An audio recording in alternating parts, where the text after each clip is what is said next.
আসসালামু আলাইকুম ওয়া রাহমাতুল্লাহ। প্রিয় দর্শক, আজ আমি আপনাদেরকে জানাবো আশুরার দিনে যে দোয়া পড়তে কখনো ভুল করবেন না, অর্থাৎ আশুরার দিনের সবচেয়ে গুরুত্বপূর্ণ কোন দোয়া সেটি জানাবো এই ভিডিওটির মাধ্যমে। সবাইকে শেষ পর্যন্ত সঙ্গে থাকার জন্য বিশেষভাবে অনুরোধ করছি। বিসমিল্লাহির রহমানির রহিম। মুহররমের 10ম দিবসকে আরবিতে আশুরা বলা হয়। এটি মুসলিম উম্মার কাছে একটি গুরুত্বপূর্ণ দিন, কেননা নবীজির কাছে এই দিনটি ছিল বিশেষ মর্যাদাপূর্ণ।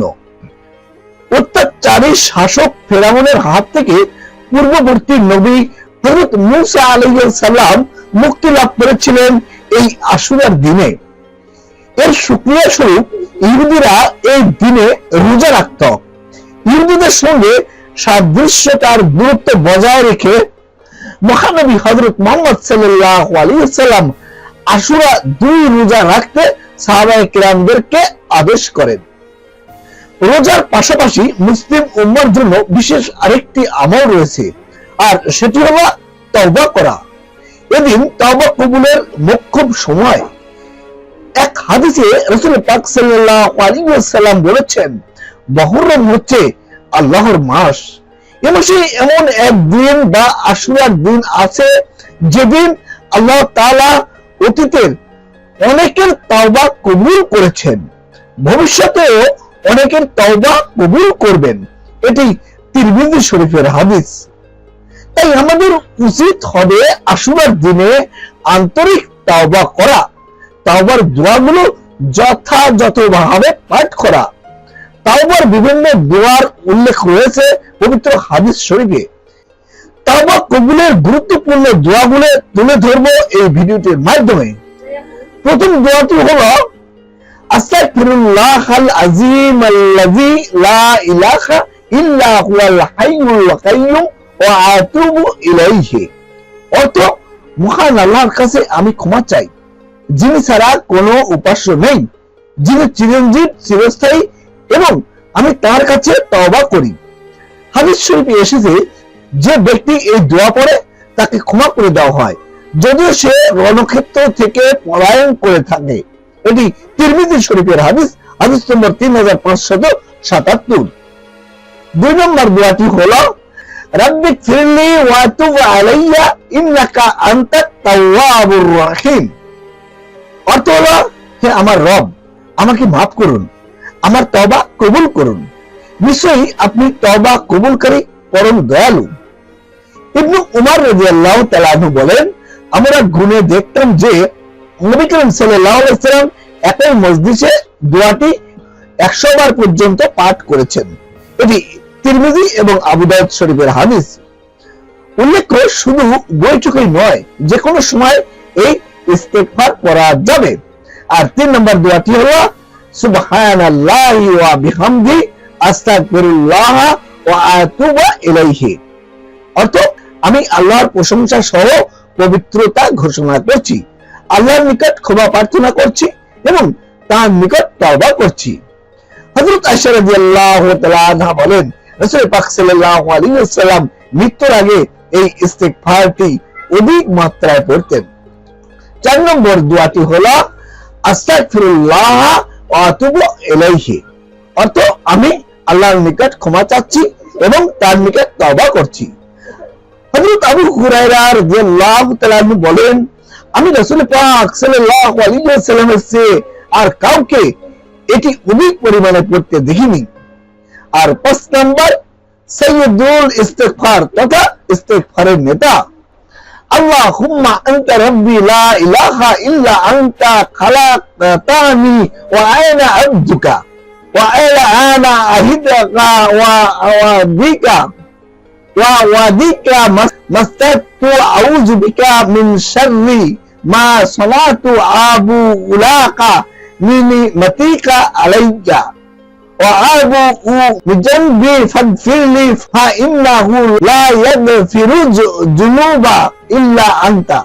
অর্থ, হে আল্লাহ, তুমি আমার রব, তুমি ছাড়া কোনো সার্বভৌম সত্তা নেই, তুমি আমাকে সৃষ্টি করেছো আর আমি তোমারই গোলাম, তুমি আমার কাছ থেকে যে অঙ্গীকার ও প্রতিশ্রুতি নিয়েছ, সাধ্য অনুযায়ী আমি তার উপর চলব। আমি আমার কৃতকর্মের অনিষ্ট থেকে তোমার কাছে আশ্রয় চাই। তুমি আমার প্রতি তোমার যে নিয়ামত দিয়েছ তা স্বীকার করছি এবং আমার গুনাহের কথাও স্বীকার করছি। অতএব তুমি আমাকে মাফ করে দাও, কারণ তুমি ছাড়া কেউ গুনাহ ক্ষমা করতে পারেন না।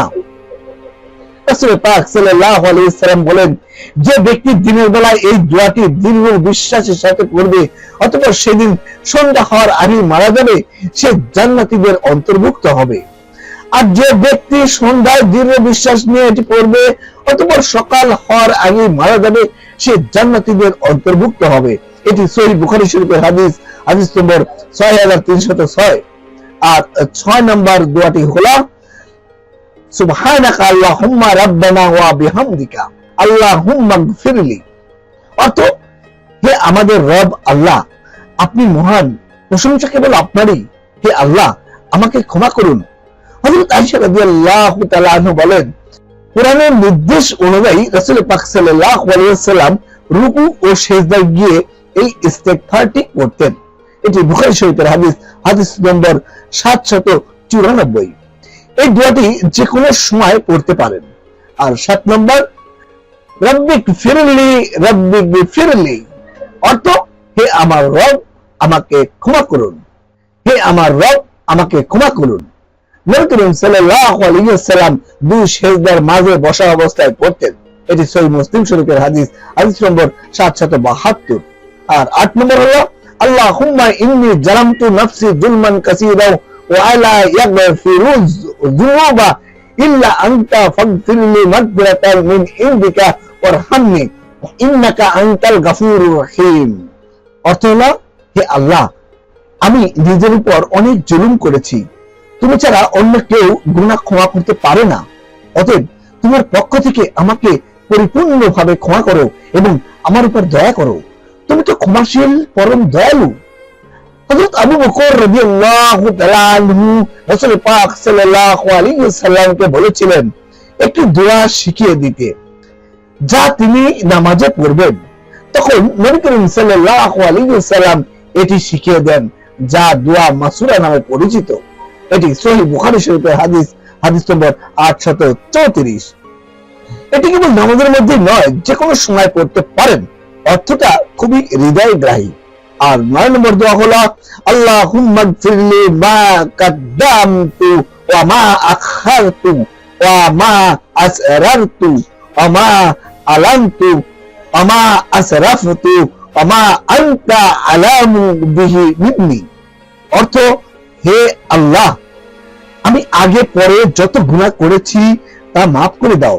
যেসব গুনাহ গোপনে করেছি এবং যেগুলো প্রকাশ্যে করেছি সব গুনাহ মাফ করে দাও। যত বাড়াবাড়ি করেছি সেগুলো ক্ষমা করে দাও এবং যেগুলো তুমি আমার চেয়ে ভালো জানো সেগুলো মাফ করে দাও। এটি নবী করিম সাল্লাল্লাহু আলাইহি ওয়াসাল্লাম নামাজে সালাম ফেরানোর আগে পড়তেন। এটি সহিহ বুখারী শরীফের হাদিস, হাদিস নম্বর 6398। প্রিয় দর্শক, যদি আমার ভিডিওটি ভালো লেগে থাকে তাহলে অবশ্যই চ্যানেলটি সাবস্ক্রাইব করবেন এবং ভিডিওটি শেয়ার করে সকল মুসলিম ভাই বোনদের কাছে পৌঁছে দেবেন। সবাই ভালো থাকবেন। আল্লাহ হাফেজ।